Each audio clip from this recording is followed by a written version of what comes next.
Shalom, selamat pagi.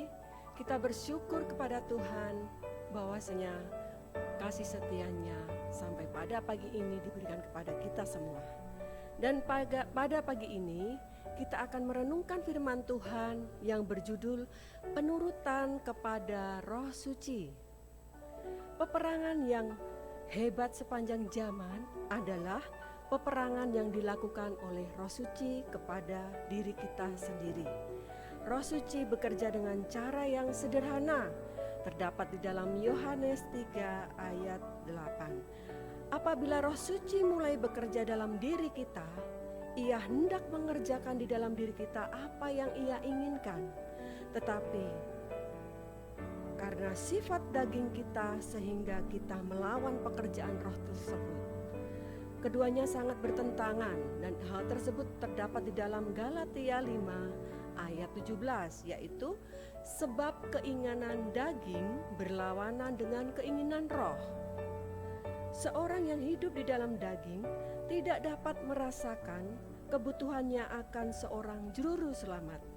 Seorang yang hidup di dalam dagingnya akan terpisah dari juru selamatnya dan akan mengalami kematian selama-lamanya.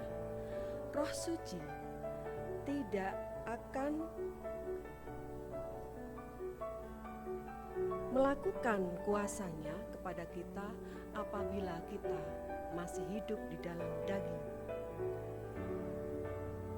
Roh Suci akan memerangi daging kita, bahkan sampai kepada dosa-dosa kita yang tidak kentara ataupun tidak kelihatan.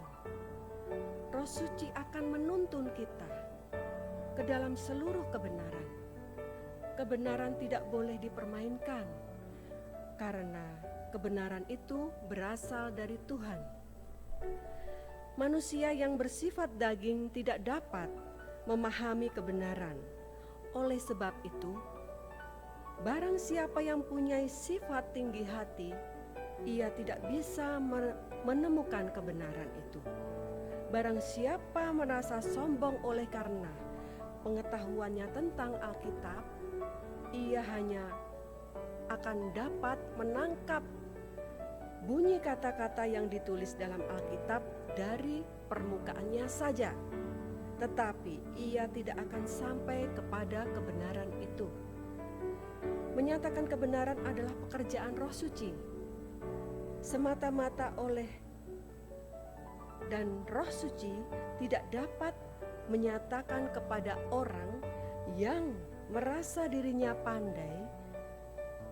Itulah sebabnya kebenaran Alkitab tidak selalu datang dari orang-orang yang bergelar-gelar tinggi, tetapi yang hidupnya tidak bergantung kepada tuntunan Roh Kudus, yang hidup menuruti egonya, bukan menurut kepada Tuhan. Pimpinan Roh Suci dapat saja diharapkan melalui ucapan-ucapan dari mulut kita, lewat kata-kata ataupun lewat doa kita. Tetapi pimpinan Roh Suci harus benar-benar dirindukan dari hati yang sudah dihancurkan oleh karena sudah mengerti apakah arti dosa itu. Orang yang tidak merasakan sentuhan Roh Suci dapat saja mengumpulkan ayat-ayat tentang Kristus, tetapi tidak akan dapat membawakan pekabarannya dengan motif yang tulus. Sungguh-sungguh mengasihi Tuhan, itulah yang harus kita hidupkan dalam kehidupan kita untuk menuruti ajakan Roh Suci kita.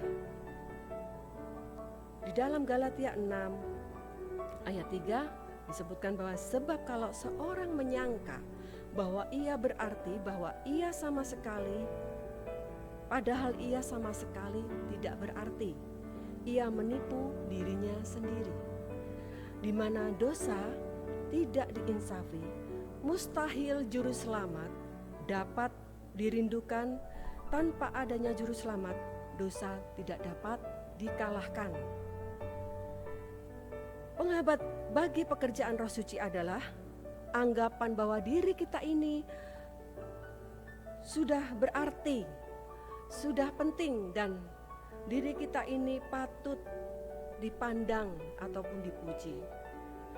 Apabila masing-masing kita sudah mau berhenti untuk menipu diri kita sendiri dan mau bekerja dan belajar dari Kristus tentang kerendahan hati, maka Roh Suci akan dapat bekerja di dalam diri kita seperti Roh Suci bekerja di dalam diri Kristus. Saudara-saudaraku, marilah kita serahkan hidup kita sepenuhnya kepada tuntunan Roh Kudus. Roh Kudus akan meningkatkan pengenalan kita kepada Juru Selamat melalui pengalaman-pengalaman hidup kita masing-masing. Dan itulah sebabnya kita dibawa kepada pencobaan-pencobaan yang kadang-kadang dapat mematahkan hati kita dan semangat kita. Tetapi janganlah kita putus asa, sudah ada orang-orang yang mendahului kita di dalam melalui ujian-ujian yang maha hebat, dan mereka telah memperoleh kemenangan karena ketergantungan mereka yang tetap selalu kepada pimpinan Roh Suci. Marilah saudaraku, kita serahkan hidup kita, pikiran kita, hati kita hanya kepada tuntunan Roh Suci. Kiranya Tuhan memberkati dalam nama Yesus. Amin. Mari kita berdoa. Bapa kami di surga, terima kasih Engkau telah menyertai kami, dan terima kasih kami telah belajar firman-Mu tentang kuasa Roh Kudus-Mu yang Engkau berikan kepada kami. Tuntun kami selalu dengan Roh Kudus-Mu ya Tuhan, supaya kami hidup lebih dekat kepadamu dan supaya kami lebih mengerti akan perintah-perintah-Mu. Kami serahkan kehidupan kami dalam tangan-Mu Tuhan, ampuni dosa kami dalam nama Yesus, haleluya, amin.